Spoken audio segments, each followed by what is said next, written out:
I knew the ship was going to be hard to fly and be leaving me very little room for error, so I just wanted to get a successful orbit.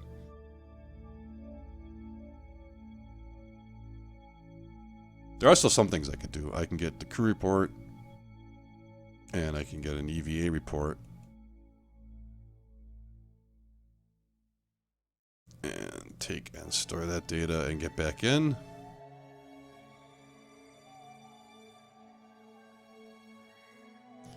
And you can get different EVA reports. Like, I don't know if that one happened to be... Let me review what those were. Above Kerbal shores, and crew in space and Kerbal. So I think I can still get an EVA report over the water here now. Yep. In space above Kerbal's water. You get different ones from different biomes, so I got from over Kerbal shores and over Kerbal's water. If this is a desert biome, I could get one over there when I'm flying over it.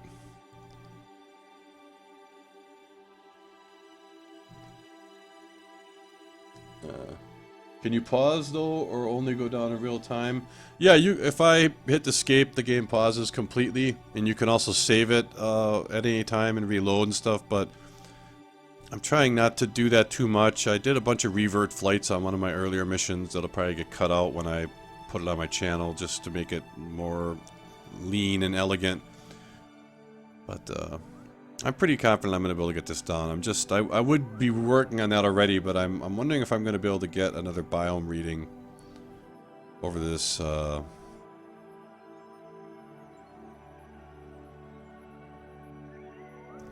already got the crew report from space, so it's the EVA reports. That's right. Let's try EVA again. Above the deserts, there's another one. Keep it. So you get the idea. As you go around over different biomes, you have the capability of getting multiple EVA reports, but that's probably good enough for now. I'm going to speed time up until I'm at my apoapsis, and I'm going to burn the rest of my fuel off, which will bring the periapsis down, and I'll end up crashing down. I'll either splash down in the water or I'll land somewhere over here. Let's go ahead and run time to there. Yeah, Jebediah looks very happy. They always do.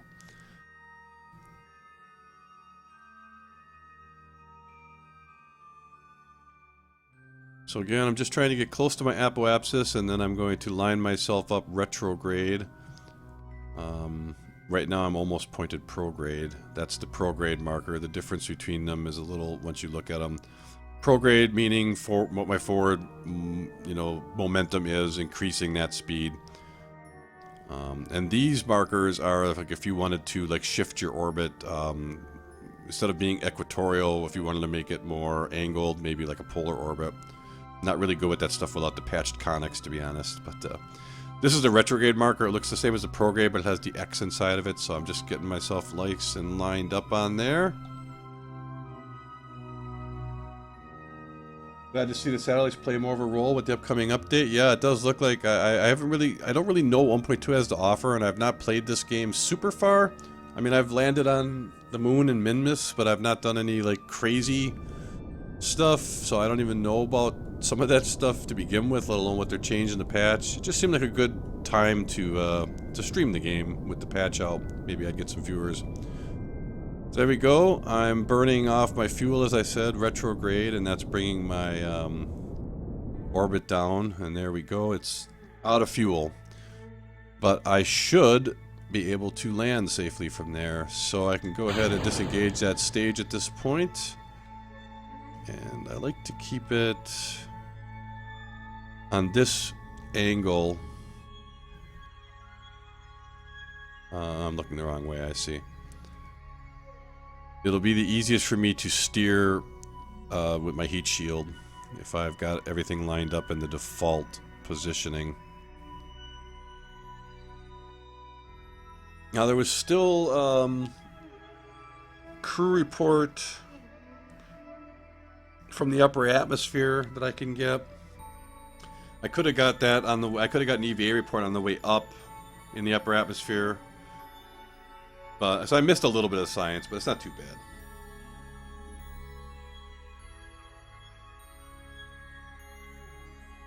At this point, I'm just speed it up because it's going to slow down again anyway here once I get into... I've now have re-entered the atmosphere. I won't start to see the actual effects of that until I get down under about 50,000 meters. You can start to see the flames and heat warming up.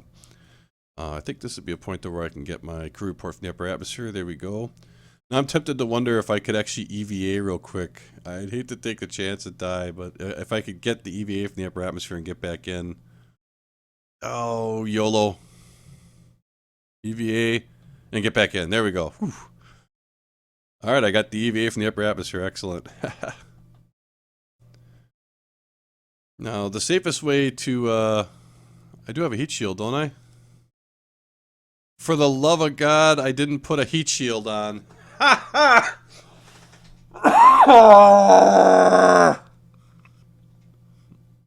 Well, let's see what happens. If it blows up, I'll just revert to flight, put the heat shield on, and throw some temperatures on, and we'll try to get better science on the next effort. But we'll give it a try. We'll see what happens. That is most unfortunate. I can't believe I forgot the fucking heat shield. Ah, that is idiotic. Here we go. So the best way usually to keep yourself cool is to follow the retrograde marker down to channel as much heat as possible directly backwards off the ship so it's not burning up these. As long as it doesn't burn off all the parachutes, I'll probably be okay. I'll probably lose one or two of them. And the whole thing might explode. I don't even know. I've never done this with a height shield. This is, this was crazy. So I keep myself lined up on the retrograde as best as I can and just hope for the best. I'll be fine? Okay, thank you, Stickle Fritz. I hope you're right. Can't believe I forgot the heat shield.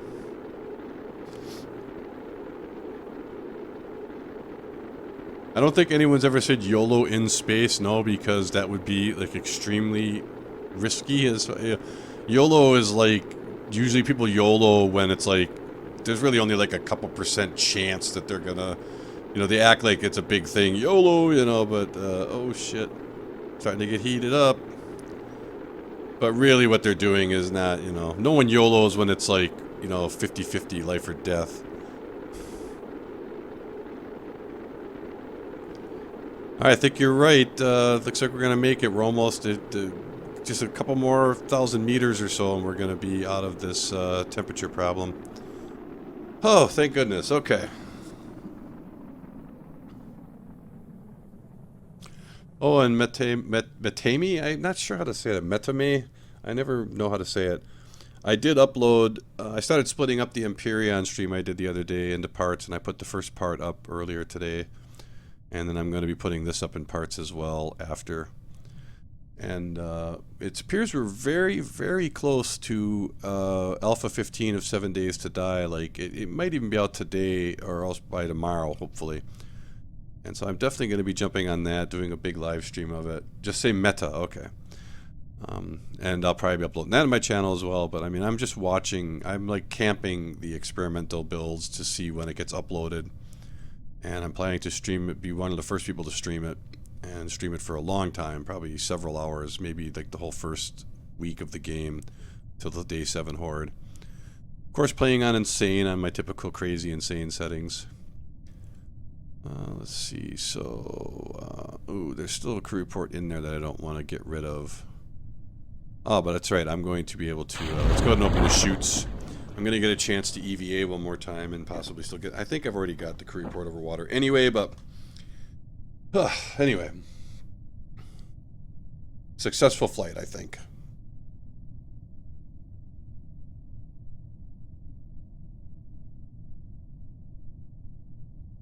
Also completing a couple more contracts, which is nice, because then I think now what we'll do next is I'll take some of those flight contracts and we'll build an aircraft and see if we can fly around the planet a bit and complete some of those contracts.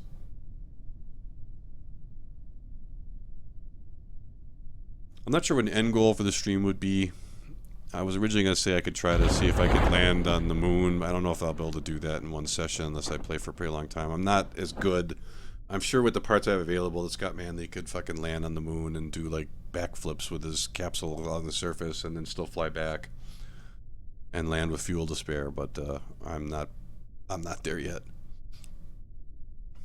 Alright, now that I've slowed down, I can EVA. I've already got that EVA report, but I wanted to take and store that data just in case. Yeah, I've already got that one. Okay, so there's not really anything else I can do.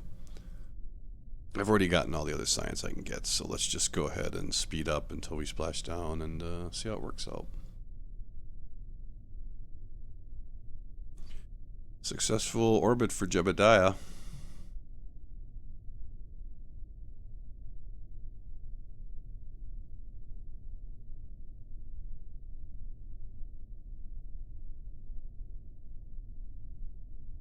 You can see my descent here, massively slow. I could probably get by with just the one parachute.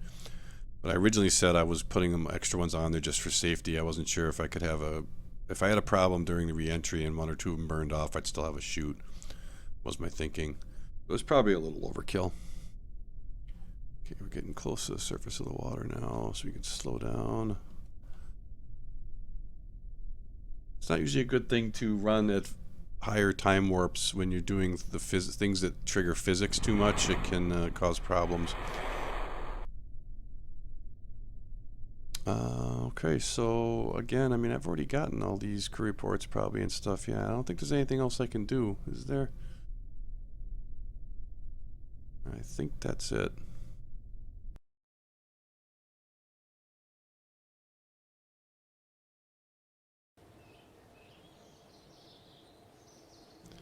Ooh, I'm up to 134 science. That was huge.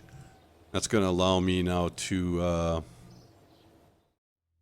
get both of these as I wanted. This one and this one. Bam! Alright. Oh, in fact, I am like really close to being able to grab another one if there's any way I could cheese up like one science point.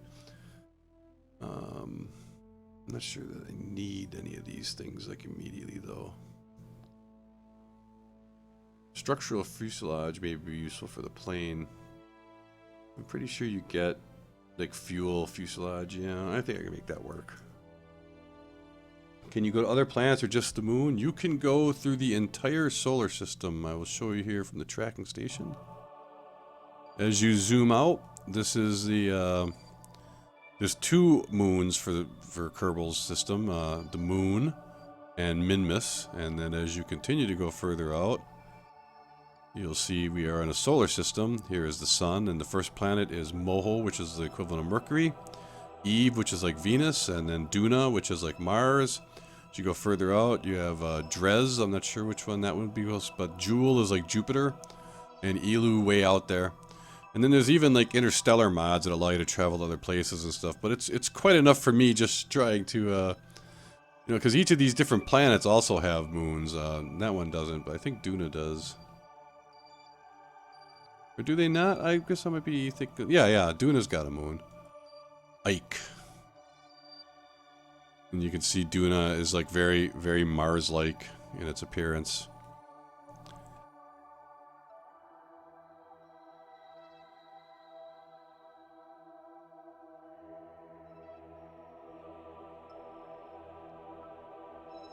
And then from here I can also see where these flight contracts I have coming up are. So they're all fairly close to, Oh, you know what, Snickle Fritz? I already did that.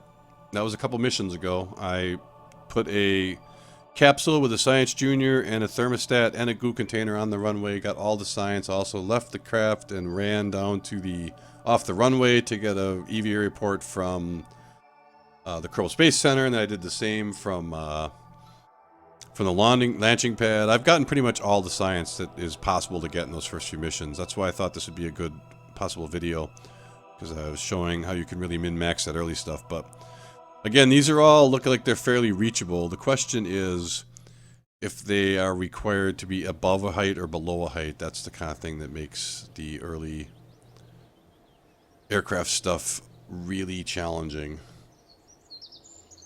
So you get points or money for whatever missions you do, and you... Yeah, basically, the original game was just like a sandbox, and you could just do whatever you wanted with all the parts. Career mode kind of starts you with basic parts and gives you objectives to complete, where you can earn money. And there's three basic resources: your money, your reputation, and your science. And there's a building here called the administration building where you can actually like trade one for another. Like you can, you know, buy science or trade reputation for science or money and so forth. It's just a way of balancing your main 3 soft resources from there. But basically the game stages you up further and further until you are, you know, doing interplanetary stuff. Have you ever made a vehicle and got the science all around the complex? No, I have not done that. That's a good point.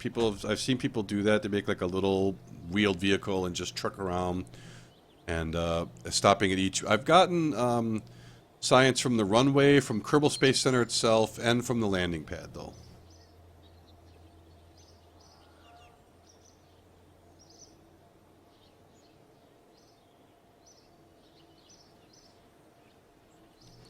I ask you, give me a quick minute to check something and grab a soda, and then we will continue. I will be right back.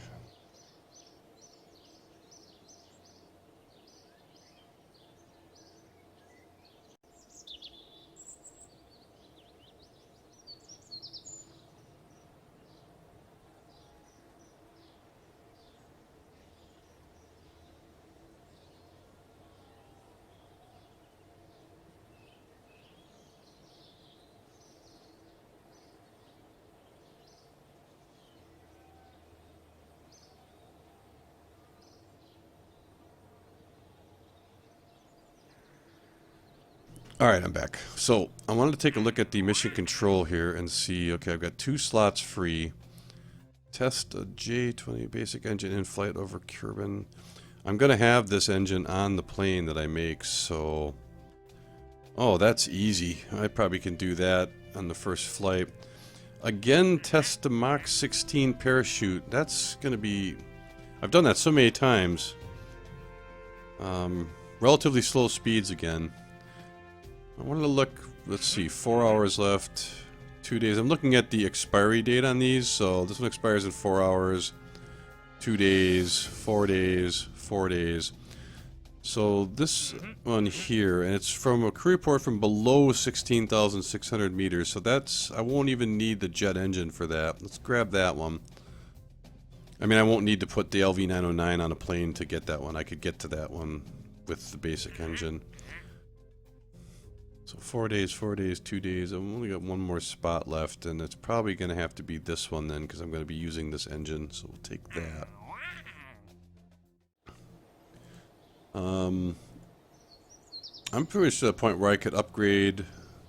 What would be 225, and 50 would be 275. I'd still have enough left to build some craft. I'll wait till after this next mission, since I'm not building. I'm going to build an aircraft right now, but we're going to upgrade these after this, so we can build better, bigger rockets. I still have the 44 points left. Yeah, if I could only just get a little more science, I could have unlocked one more thing. But I'm going to run time faster a little bit until we get to daylight, because I hate doing stuff in the dark, so I'll just try to force the sun to come up here.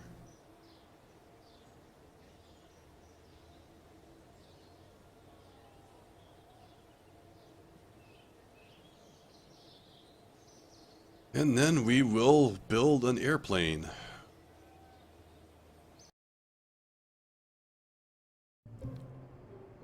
This should be interesting. Okay, so... do I want a Science Junior? I've already gotten a Science Junior reading from flight, but not from the upper atmosphere. And I'm not going to necessarily go in the upper atmosphere here, and it's a lot of extra weight to carry, so I don't think I'll take one. Again, I think for this mission, I won't worry about too much about the science stuff. I will want to get some thermometers, but I'll be more concerned about safely completing the objectives. So, first of all,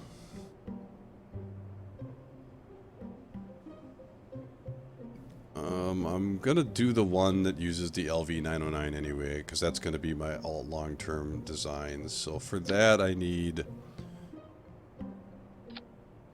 at least 2 of these, maybe 3. We'll start with 2.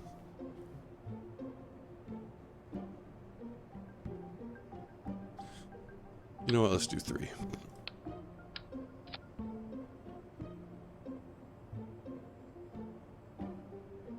I'm going to throw a little cap on the back of it here. Alright, tail fin, I'm going to want one in the middle on the back here. Pretty much as far back as I can get it. Make sure I'm not in symmetry mode. And hold on, I gotta center my view a little better.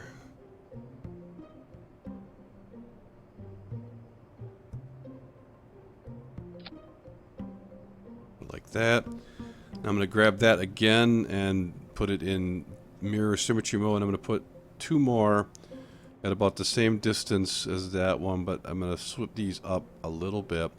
I have to be honest, I'm stealing this entire design concept from watching Scott Manley video. Let's turn on the different centers of thrust and gravity and lift and so forth. So I'm going to need front wings. I also need to get the engines going. Let's do the engines first here. We're going to use these small fuselage like this. Let's just throw one on here real quick. And it's going to have a Juno engine on the back. And a small circular intake on the front. There we go. Now, deciding where I'm going to... I usually put those more in the back here. Let's try them there. Now, where's my swept wings? I'm going to do two of those.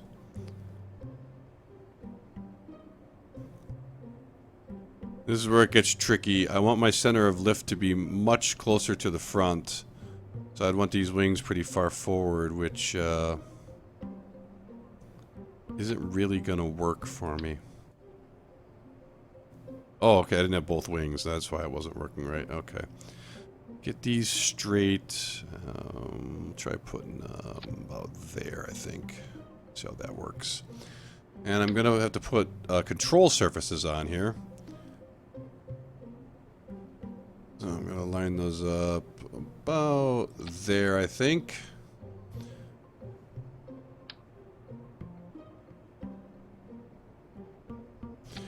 So this is my center of mass, and then the blue is my center of lift. And from what I remember from what he said in his video, you want your center of lift to not be ahead of your center of mass. And he dragged it so that it was about here, so it was almost in line with the center of mass. And then, oh, that's right. The reason I didn't want this, I want to put LV909 on there. What was I thinking? And then we're going to need multiple stages for this. We're going to need, first we're going to fire just the jet engines, then we will fire this engine.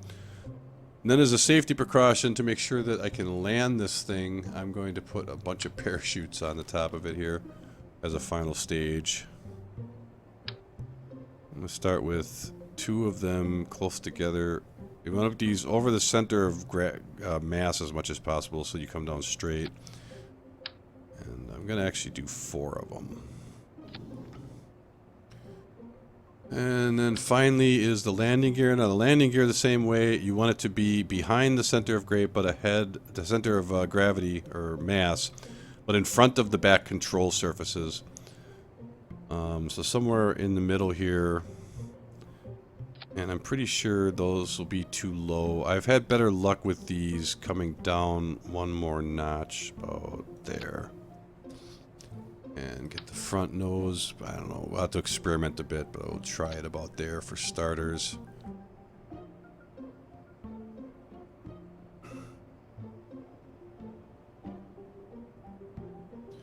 So we start with the basic jet engines, and then when I'm at high enough altitude, I can fire this engine up as well. Normally you wouldn't need the oxidizer on these tanks because this engine doesn't use that. But because I have the LV909 for the extra thrust that when these engines cut out at around 8,500 meters to get higher, I do need the oxidizer. Oh, and my center of lift has moved a little bit, so I can just bring the wings back a little bit. I'll put it about there. So I got my center of mass. Center of lift is right near the center of mass. My center of thrust is in the back. I think this will work. And Jebediah did our last, so now we're going to go back to Valentina. It's a little scary. We will see what happens.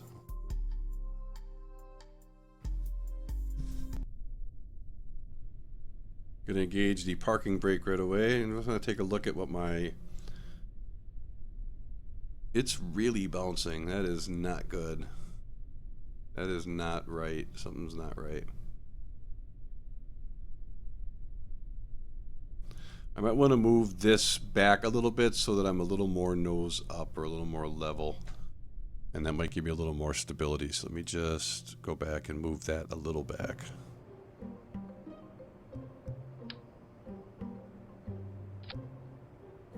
Just try it there.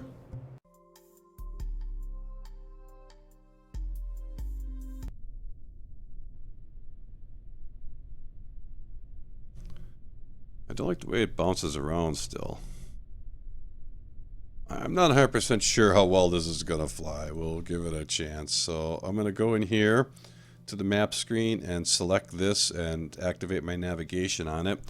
And that's going to put it, I can't see it yet, but that's going to put a marker on my ball that I can aim for as my objective to reach that location. So let's bring up the contract.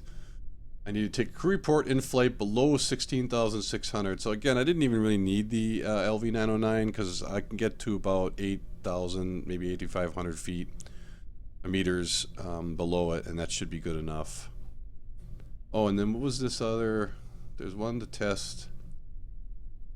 So it needs to be while we're flying. I believe you can just right-click, and yeah, there's a run test option. So as long as I get myself in flight, once my speed, just run the test in there, and then worry about getting to the objective. Okay. Oof. It looks like a dog waiting to go for a walk. The bouncing, yeah. So my plane's excited to take off.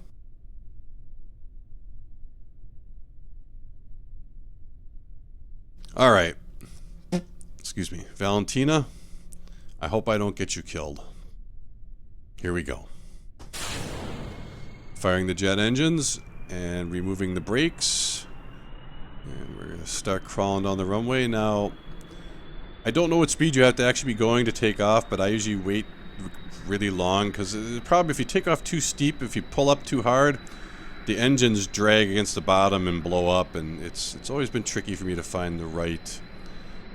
So let me get up to at least, I don't know, 70, 80 meters per second here. And I'm going to start to pull up gently, gently, gently. Oh, oh, oh boy, oh boy. Ha ha, ha ha. Well.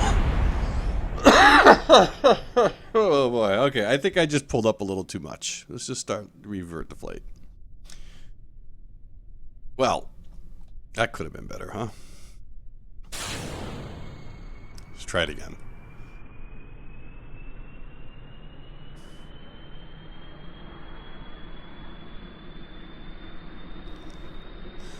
Yeah, if I was playing in a more normal hardcore mode, she'd have been dead there, probably. You're right.